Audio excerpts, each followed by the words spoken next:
Chapter 11. Out of the Woods. Kongu peeked out between the verdant leaves atop an emergent tree he was perched within, watching the wall of smoke and flame in the far distance slowly expand across the lush jungle, turning all it touched to black. More than half of Le-Wahi was reduced to an ash-laden graveyard, with the rest soon to follow. Scurrying around the fire, he could see the 1,500 chroniclad Le-Matoran firing flaming arrows into the treetops, hastening the spread caused by the few hundred gleaming red Tanakh that accompanied them. He looked up toward the sky, hoping to see at least a single rain cloud, but to his disappointment, the only cloud present was the black one that rolled out from the jungle. His heart ached at the sight of his lifelong friends being turned into enthralled slaves, set on removing all traces of beauty and life from their own home. Even Makuta's infected Rahi at least left them with places to lay their heads at night. He played out the Onu Matoran's plan in his head once again. It was heavily flawed and especially risky, but they had little options. If they actually chose to take the time to form a real plan, there would be nothing left of Le-Wahi at all. The plan needed to work. Once he had finished scoping out the situation, he swung down from the branch and clung to the trunk before sliding down to the soft soil below. Do you spot see them? Tamaru asked, just as Kongu reached the ground. Yes, replied Kongu. They're getting closer. Time to make our show presence known. Tamaru sighed. Are you true sure about this? Not even a little. But we have no other choice path. So long as the Earth Dwellers keep stick to their word and none get killed. I faith trust Taipu and Onepu. What about the engineer? Kongu shrugged. Not sure certain what to make of him. Come now. Let's get this over with. The Le-Matoran pair broke into a sprint through the marsh, gathering speed before kicking off a fallen log and grasping onto the hanging vines above. They swung upward, transferring from one vine to the next, careful to avoid the unusually abundant birds that flew past them to avoid the approaching fires. They spotted the Le-Matoran ahead, all of which he recognized by name despite their absent Kanohi. The one standing on the ground nearest to them was Sanso, who was once known for having the most angelic voice among all Le-Matoran musicians, now igniting the head of a loaded arrow to prepare to fire into the nearby trees. He noticed that none of them said a word as they worked, yet still appeared to be working in unison. This was strange behavior, as Le-Matoran were some of the chattier residents of the island. Kongu released his hold on the vine, arcing forward and catching himself on a lower branch, followed closely by Tamaru. Sanso! Kongu called from the tree branch. Sanso snapped toward the call, aiming his flaming arrow until he found its source. Kongu! Tamaru! We've been hard searching for you for days. Come join us, said Kumo, the Gukko Force armorer beside him. True sorry, friends, Tamaru said. We think Theo will have to decline that offer bid. Sanso and Kumo broke off from the rest of the group to aim their bows toward Kongu and Tamaru, which suddenly caused the entire gathering to halt their task and fix their gaze toward them, including the present Bohrok. That's not an option, Sanso pressed. Do we quick flee now? Tamaru whispered. Not yet, Kongu whispered back before clearing his throat to address the others. We came to warn you of a plot scheme of the Earth Dwellers. They plan to stop you all from this cleaning. They've built-made machines that will destroy you. Us, if we don't hurry rush. The two Le-Matoran lowered their bows again and wordlessly looked at each other in confusion. The nearby members joined in a silent discussion consisting of little more than bouncing eye contact and nodding heads. Kongu and Tamaru anxiously awaited its conclusion. We're intrigued, Kumo replied, but not hard sure we trust you. They don't seem to realize you're mostly telling the truth, whispered Tamaru. Quiet, Kongu whispered back sharply. We'll tag follow you, Kumo continued. but chief first. The enthralled Le-Matoran parted to make way for one of their own. Makani, another prominent musician, approached carrying a squirming Kana in each hand. He presented them to Kongu and Tamaru. We need to make right sure you're not false lying. There's no wait time. Kongu urged. We need quick speed. Not until you've placed donned your krona. Sanso countered. It's the only way to be true certain. Kongu glanced over to Tamaru before rolling his eyes. Well, in that matter case. Kongu and Tamaru sprung from the branches, snatching the nearest vines and fleeing eastward into the jungle. The enthralled Le-Matoran collectively stared at one another before ultimately deciding to pursue them. Many of them rapidly scaled the trees and rode the vines, while most simply began sprinting toward them, skipping and hopping across the mess of puddles, logs, and brush. Kongu felt the wind part around his pointed kanohi as he rapidly gained speed. The heavy sounds of stomping footsteps were still distant. Kongu and Tamaru released their holds, catching themselves on branches to allow the horde to catch up. Over here, three fellas. Kongu called to the incoming pursuers. Try and keep up. Old bone bogfoot, Bohrok piss! Tamaru taunted. Don't get caught stuck in the marshlands. The approaching crowd began firing flaming arrows into the trees. Tamaru felt the heat brush against his neck as a near miss struck the tree behind him. Kongu ducked beneath another flaming arrow before leaving the ignited tree behind. The Le-Matoran mob continued firing arrows, many of which struck the vines. The one Kongu had just grabbed caught fire and burned through. Just before he could reach the peak of his swing, the vines snapped, sending him plummeting down to the marsh. Kongu! Tamaru shouted, who was just a few yards away from where it happened. Keep going, Tamaru. Kongu called back, pushing himself off the ground and wiping the mud from his mask. Don't stop. With his head still pounding from the fall, Kongu felt the vibrations in the earth of the rapidly approaching horde. Collecting his bearings, he looked west to see them stampeding through, still in pursuit of Tamaru. Keeping himself low to the ground, he slid on his belly through the mud, pulling himself into the hollowed-out remains of a fallen tree. The wood was long dead, and had rotted to the point of warping around his shoulders as he squeezed inside. He slid far enough until he was no longer able to maneuver his limbs without breaking the wood, leaving only his head free to move, which he used to try to shake away the spiders and centipede rahi that took interest in his mask. It was thoroughly uncomfortable being stuffed in such a tight fit at the mercy of whatever crawling things had already occupied the dank space. Being a Matoran of air, the only thing that agitated him more than water was tight spaces. It went against his nature to hold still inside the soggy log that could likely crumble if he simply exhaled hard enough. Despite this, he kept calm, holding his breath even as the mass of rumbling footsteps tramped through the mud, shaking off even more bugs onto his mask. As the army of Le-Matoran rushed by, continuing after Tamaru, he could see through a small hole in the log a group that lingered. They swept across the marsh in search of Kongu, certain they reached the approximate spot where they saw him fall.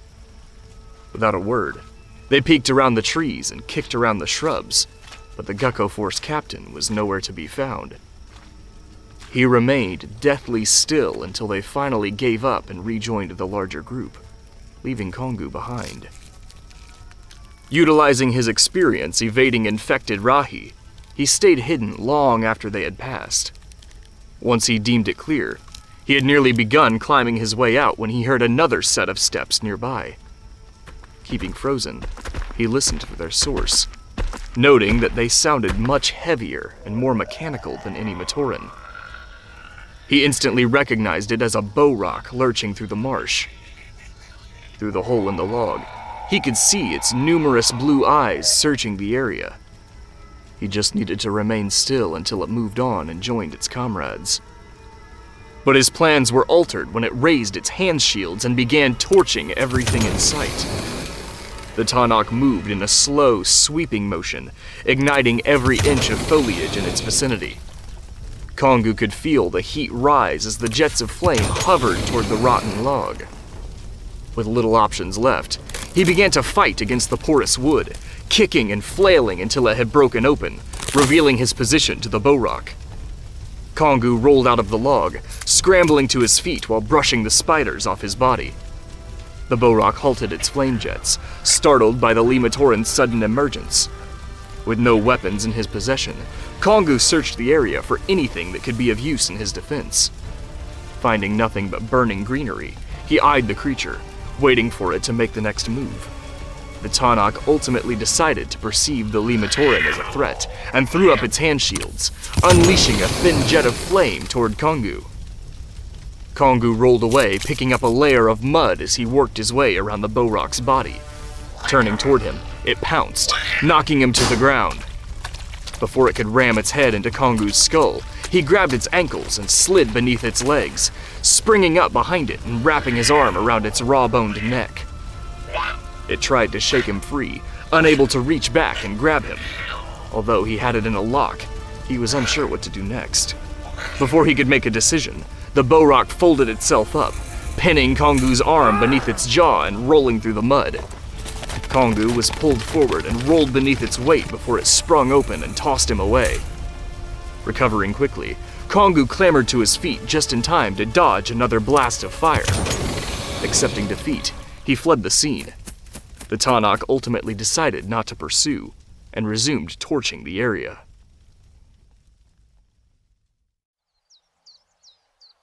In the open field making up the eastern quarter of Le-Wahi, Onepu sat in the pilot seat of his newly constructed boxor alongside Tepu, Nuparu, Gage, and Damik.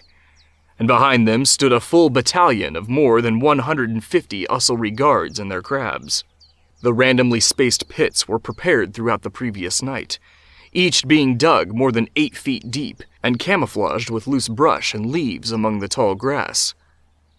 Several mounds of madu fruit had been piled across the field near the pits, harvested around the nearby Lake Pala. Overall, they estimated to have gathered more than 700 or 800 of the head-sized fruits in total, few of which were damaged and had to be thrown out, else their leaking juices would affect the Onumatoran while being handled. The scent of burning wood permeating the air grew more prominent as the far-off jungle fires spread closer to the east. They were fortunate to not have to face any Bohrok attacks during their overnight preparation, but were provided little solace, as they knew other parts of the island were likely to be less lucky. After hours of waiting, the Usselry collectively aimed their crossbows toward the sound of rustling leaves coming from within the jungle. Breaking out into the clearing was Tamaru, ejecting from a swinging vine and soaring onto the field. He cleared the carefully hidden pits, tucking and rolling upon his landing just ahead of the boxer vehicles. "Where's Captain Kongu?" Onepu asked the moment Tamaru rolled back to his feet. Tamaru shook his head. He fell behind. It's just me now. Get ready, Seth. They're on their way. Onepu sighed before turning to the other boxer-mounted Onumatoran. "We must proceed as planned." Why are your guards aim-pointing their bows? Tamaru asked. You oath told us you wouldn't hurt anyone. Relax, Tamaru. It's merely a precaution. A precaution for what? Nobody passed ice today. And what of the Bohrok? Tamaru hesitated, conceding before pointing his finger aggressively toward the Usselry captain. Only the Bohrok beasts. Understood? Loud and clear, Onepu nodded. Nobody passed ice today. Before either of them could continue, the distant rumble of footsteps swelled from within the tree line, heralding the mob made of the entire Lematoran population accompanied by their Tanakh escorts. Easily outnumbering the Usselry guards 10-1, they stormed out into the field. The Usselry guards lit their torches and scrambled to the Madu piles. The first several traps were sprung, dropping Lematoran by the dozens into the hidden pits before they could reach the Onumatoran. Quickly catching on, many of the Lematoran weaved and leaped over the traps, only to fall into the others nearby. The guards held the Madu fruit over their torches until they ignited, before tossing them into the occupied pits. A volley of flaming madu fruit arced through the air, bursting open as they landed inside the pits and releasing the noxious vapor as the Le-Matoran slaves scrambled to climb out. At first, the reaction to the vapor made them more frenzied, but slowly worked its way into their systems, ultimately sedating them. It's working! Nuparu called. Keep at it! Within little more than a minute, more than 100 Le-Matoran were removed from the charge. Those near the back of the horde were far more careful to avoid the now exposed pits, which forced the Usselry Guard to begin engaging them. Before they could get too far, the Onumatoran used their boxer machines, Ussel crabs, and their own brute force to shove more resistant Le-Matoran down the holes. As the minutes passed, 200 more Le-Matoran had been dealt with. Rolled up, the Taunok sped toward the boxers and engaged in battle. With fire support from the nearby guards, the 5 pilots made short work of each Bohrok, catching the creatures by surprise by the strength and durability of the machines. By the time the fruit mounds had been depleted, barely more than a third of the Le-Matoran had been incapacitated. The rest began to join the Taunok in swarming the boxers. Usselry guards rode through, tossing weighted nets and grapnel ropes to subdue all they could. But although their methods were highly effective, they were still far too outnumbered. The Le-Matoran quickly took notice that the Onumatoran were purposely holding back against them compared to how they demolished the Bohrok. Flaming arrows were shot across the field, bouncing off the armor of the boxers while they fought against the Taunok. With their traps and supplies depleted, and keeping to their word, many of the Usselry guards were forced to fight with blunt force against the invasion. The crowd control capabilities of the boxers had proved useful in swatting back the charging attackers, allowing nearby guards to work towards subduing them. The strength of Nuparu's inventions seemed to be the only lasting glimmer of hope in successfully defeating the Bohrok thralls. Despite their fewer numbers, each boxer was worth 20 or 30 Le-Matoran or Bohrok. Catching up to the horde, Kongu emerged from the clearing. With the commotion of the battle muting his arrival, he snuck out from the tree line, catching 2 Le-Matoran by surprise and shoving them into the nearest pits. He scanned the battleground until he found Tamaru among the chaos. Weaving around the pits, many of which were still full of barely conscious Matoran reaching for his ankles as he ran, he joined his friend. Kongu! Tamaru exclaimed joyfully. I sure thought you were chroniclad. Nearly was. How's it, Judge, looking? Our chance odds are ever slim. Not as much as I once believed. Oak new machines these boxers are. Just as Tamaru finished speaking, the boxer piloted by Tepu had become overwhelmed by Le-Matoran, who had begun climbing up the back and pulling, snapping, and severing whatever vulnerable connections they could find. With the others too overburdened to come to his aid, his boxer locked up, forcing him to kick open the visor plate and climb out of the cockpit.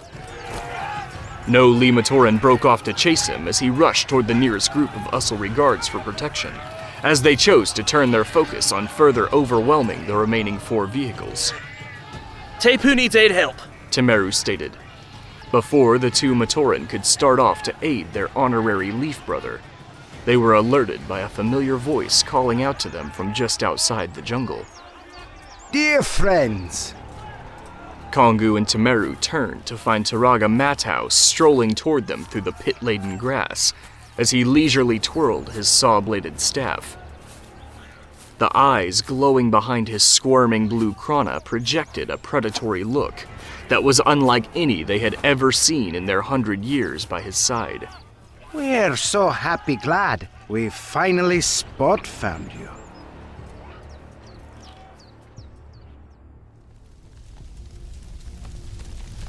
The voracious flames that enveloped the area spread further through the jungle, growing mightier with every branch and leaf they devoured. Many once proud trees were incinerated, releasing a final cry of defeat in the form of their echoes as they crashed across the ground. The Rahi beasts that called this realm home had fled for their lives, desperately fighting to outpace the fires that had turned the very air against them. Onua's eyes creaked open as he began to fight to find his breath beneath the weight of the burning tree trunk that had pinned him to the soil. Looking around through the smoke and flame, he was unable to locate Liwa, finding only the discarded Kanohi Miru lying a few yards from his head.